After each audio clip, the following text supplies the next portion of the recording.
हम तो ये देखते हैं कि हमारा एक मुखालिफ है और 10 हमारे कदमों को चूमने वाला है, तो फिर इस एक मुखालिफ की तरफ नजर उठाकर नहीं देखते, क्योंकि वो हमारी मुखालफत हसद में कर रहा है, जलन में कर रहा है, नफरत में कर रहा है। अगर वाकई हम खराब होते तो 10 हमारी मुखालफत करते, एक हमारा कदम को चूमता।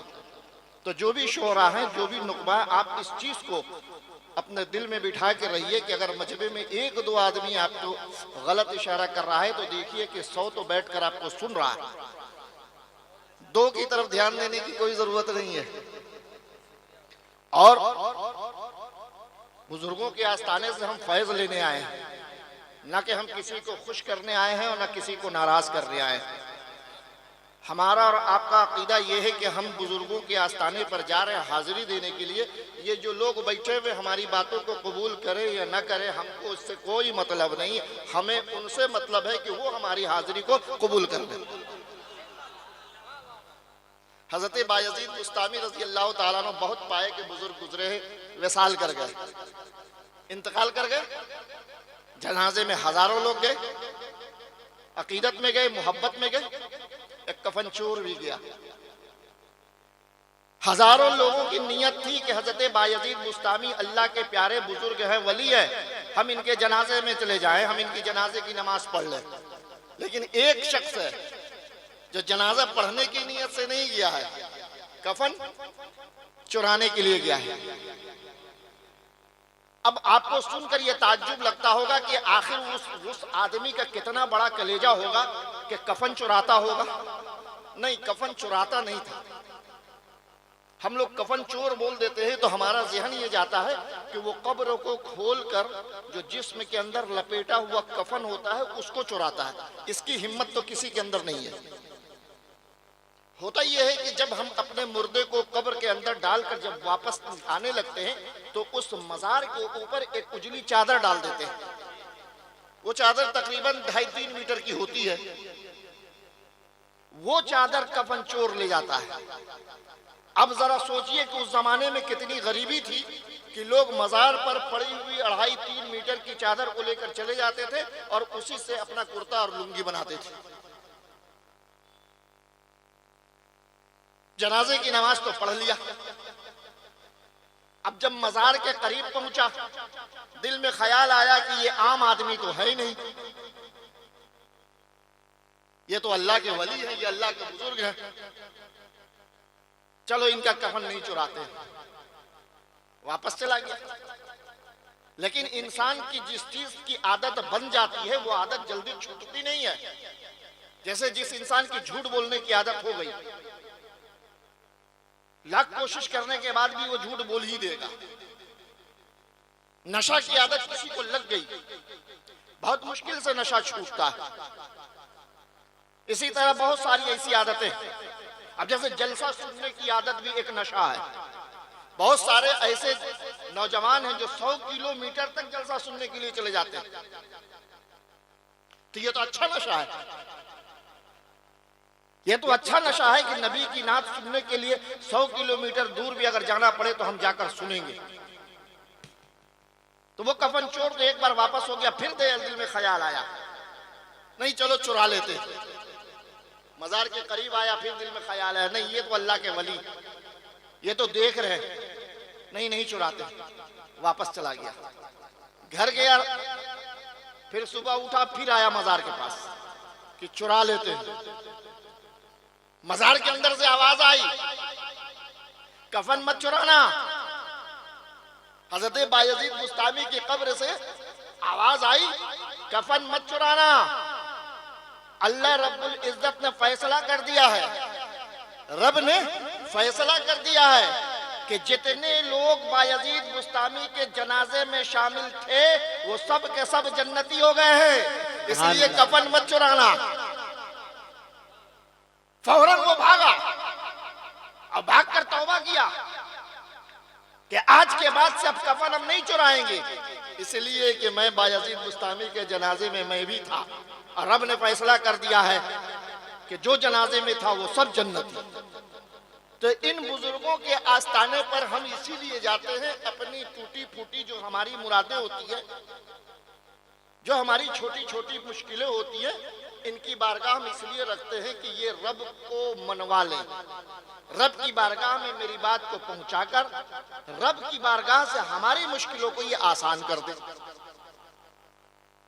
नौजवान बुजुर्गों से मोहब्बत तो ज्यादा करता है, करना भी चाहिए, लेकिन आप एक बात पर ध्यान दीजिए, गौर कीजिए। कोई भी इंसान, या ये कहिए कि जितने भी औलिया किराम हैं, ये सबसे ज्यादा अपने माँ बाप से मोहब्बत करते हैं। कोई भी वली अपने माँ बाप को छोड़कर कहीं गया नहीं है, जब तक कि उनको हुक्म नहीं मिला है बारगाह रिसालत से। दिन रात अपने वालिदैन की खिदमत में लगे रहते और रब की रजा के लिए मस्जिदों को आबाद किए रहते थे। लेकिन जिन जिन वली को हुक्म हुआ बारगाह रिसालत से, गरीब नवाज को हुक्म हुआ इस हिंदुस्तान चले जाओ, छोड़कर चले आए माँ बाप को। सैयदना पाक को हुक्म हुआ हिंदुस्तान चले जाओ इस्लाम की तबलीग के लिए, छोड़कर चले आए माँ बाप को। सरकार सैयद नसीम अख्तर कादरी को हुक्म हो गया, छोड़कर चले जाओ माँ बाप को, इस्लाम की तबलीग के लिए छोड़कर आ गए। यानी ये बुजुर्गाने दीन को आप ये ना समझो कि ये माँ बाप को छोड़कर आए इस्लाम की तबलीग के लिए, नहीं, इनको हुक्म मिला बारगाह रिसालत से कि इस्लाम की तबलीग के लिए जाओ, तब ये माँ बाप को छोड़कर आए। और मेरे दोस्तों, आप नौजवान यहाँ से वहां तक बैठे हो, आप अपने दिल पर हाथ रख कर देखो कि आप कितना अपनी माँ बाप से मोहब्बत करते हो, कितनी मोहब्बत अपने माँ बाप से आप करते हो। जितनी मोहब्बत आप औलिया किराम से करते हो, जितनी मोहब्बत आप अपने पीराने तरीकत से करते हो, जितनी मोहब्बत आप अपने उलमा से करते हो, उससे 100 गुना ज्यादा आप अपने माँ बाप से मोहब्बत करो, 100 गुना अपने माँ बाप से मोहब्बत करो। चूंकि आप जरा गौर करो, अपनी निगाहों के सामने आप जरा देखो, देखो निगाहों के सामने। आपके इस मोहल्ले में भी बहुत सारे ऐसे बच्चे होंगे जो बोल नहीं पाते होंगे, बहुत सारे आपके बच्चे ऐसे होंगे, आपके मोहल्ले के अंदर जो बच्चे चल नहीं पाते होंगे, बहुत सारे ऐसे बच्चे होंगे जो हाथ के लूले होंगे। अगर आपको यहां नजर नहीं आए तो अजमेर शरीफ चले जाना, गरीब नवाज के आस्थाने पर चले जाओ, हर तरह का मजबूर माजूर इंसान वहां नजर आएगा। नाबीना भी वहां नजर आ जाएगा, हाथ का माजूर भी नजर आ जाएगा, पैर का लंगड़ा भी चला नजर आ जाएगा, और मुंह का गूंगा भी नजर आ जाएगा। और वो बच्चा नहीं, 6 महीने का बच्चा आपको नजर नहीं आएगा। किसी की उम्र 20 साल की होगी, किसी की उम्र 25 साल की होगी, किसी की उम्र 18 साल की होगी। तो जरा गौर करो कि ये ऐसे लोग जो आपको बाजारों में, रेलवे स्टेशन पर, अपने मोहल्ले में, सड़कों पर जो नजर आ रहे हैं, तो इन लोगों की किसी ने तो परवरिश जरूर की। कोई मोहल्ले वालों ने इनकी परवरिश नहीं किया, कोई गांव वालों ने इनकी परवरिश नहीं किया, इनकी परवरिश इनके माँ बाप ने किया है।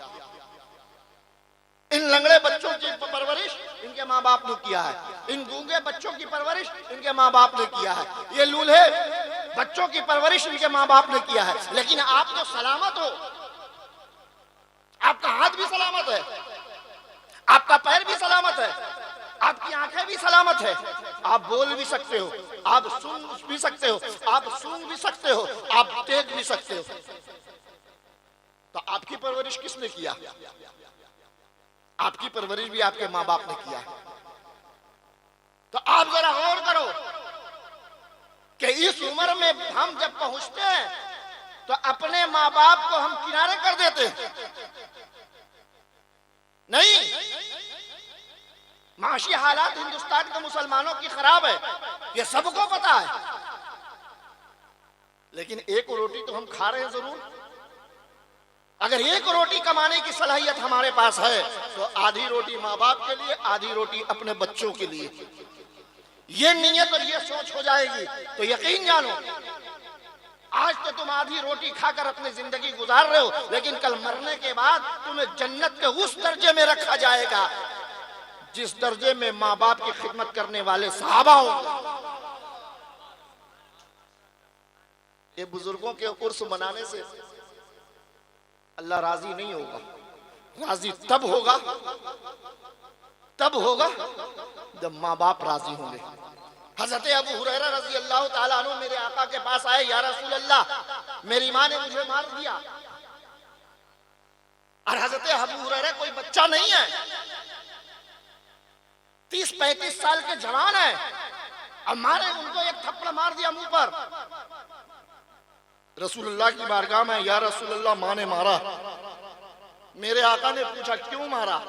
कहा या रसूलुल्लाह मैं आपकी तारीफ करता हूँ, मैं आपकी शान बयान करता हूँ, मैं आपके मुअजिज़ात को बयान करता हूँ, मैं आपके जुल्फ़ का बयान करता हूँ, आपके रुखे अनवर को बयान करता हूँ, ताकि मेरी माँ मुशरिका है, मेरी माँ काफिरा है, ताकि आपकी शान को सुनकर मेरी माँ इस्लाम कबूल कर ले, आपको रसूल मान ले।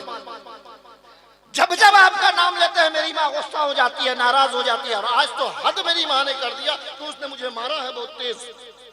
मेरे आका ने कहा कि ये तुम्हारे माँ बाप और बेटा का मसला है, ये तुम्हारे माँ और बेटा का मसला है, इसमें हमको मत डालो, इसमें हमको इन्वॉल्व मत करो, वो तुम्हारी माँ है। देखो रसूल का प्यार। माँ काफिरा है, मुशरिका है। मेरे आका कुछ बोल सकते थे माँ के खिलाफ, लेकिन मेरे आका ने कहा नहीं, मेरी माँ नहीं है, लेकिन अबू हुरैरा की तो माँ है। अगर कुछ बोल दिया तो अबू हुरैरा ऐसा ना हो कि माँ की शान में जाकर गुस्ताखी कर दे, अबू हुरैरा ऐसा ना हो कि माँ के ऊपर हाथ उठा दे, अबू हुरैरा ऐसा ना हो माँ के घर से निकाल दे। मेरे आका ने एक मैसेज दे दिया दुनिया वालों को कि अबू हुरैरा ये तुम्हारे माँ बेटे का मसला है, मुझे इसमें इन्वॉल्व मत करो। हजरत अबू हुरैरा ने कहा या रसूल अल्लाह मैं फैसला करवाने के लिए नहीं आया हूं, मेरी माँ ने मुझे मारा, मैं फैसला कराने के लिए नहीं आया हूं। मेरे आका ने पूछा फिर किस काम के लिए आए हो? तो मेरे अबू हुरैरा रज़ियल्लाहु ताला अन्हु या रसूल अल्लाह बस आप हाथ उठा दीजिए, दस्ते मुबारक उठा दीजिए, अब बारगाह रब्बुल इज्जत में दुआ कर दीजिए कि परवरदिगार आलम मेरी माँ को भी इस्लाम में दाखिल कर दे। फौरन मेरे आका ने अपना हाथ उठाया और दुआ किया परवरदिगार आलम अबू हुरैरा की माँ को इस्लाम में दाखिल कर दे। इधर अपना दस्ते मुबारक मेरे रसूल अपने चेहरे अनवर पर फेरे और इधर अबू हुरैरा भाग कर जा रहे हैं, दौड़कर अपने घर की तरफ जा रहे हैं। लोगों ने पूछा अबू हुरैरा दौड़कर क्यों जा रहे हो, भागकर क्यों जा रहे हो, क्या बात हुई? हजरत अबू हुरैरा ने कहा कि अभी आता हूँ, थोड़ी देर में मैं तुझे बताता हूँ कि मैं क्यों भाग कर जा रहा हूँ। हजरत अबू हुरैरा दौड़कर दरवाजे पर गए, दरवाजे पर दस्तक दिया, अंदर से आवाज आई कौन? कहा अम्मी मैं अबू हुरैरा हूँ। तो अंदर से आवाज आई अबू हुरैरा रुक जाओ मैं नहा रही हूँ। जैसे ही अबू हुरैरा के कान में ये आवाज गई मैं नहा रही हूँ, हजरत अबू हुरैरा को यकीन हो गया कि मेरे दरवाजे तक पहुंचने से पहले रसूल अल्लाह की दुआ रब ने कबूल कर लिया।